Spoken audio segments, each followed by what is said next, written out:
জুলাই বিপ্লবে নিহত শহীদ আবু সাঈদের মাকে নিয়ে কটূক্তির অভিযোগে পিরোজপুর আদালতে কর্মরত এক পুলিশ সদস্যকে প্রত্যাহার করা হয়েছে।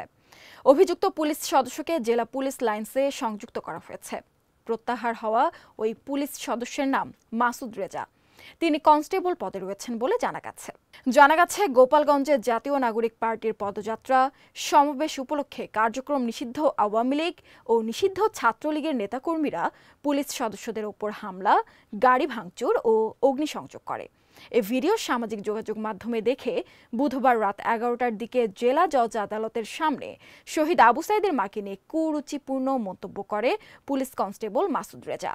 এ সময় স্থানীয় জনতা ওই পুলিশ সদস্যকে অবরুদ্ধ করে রাখে। পিরোজপুর সদর থানার ওসি রবিউল ইসলাম জানান, পুলিশ সুপার খান মোহাম্মদ আবু নাসেরের নির্দেশে অভিযুক্ত পুলিশ সদস্যকে প্রত্যাহার করে পুলিশ লাইনসে সংযুক্ত করা হয়েছে। তদন্ত কমিটি গঠন করে অভিযোগের সত্যতা পেলে তার বিরুদ্ধে আইনি ব্যবস্থা নেওয়া হবে।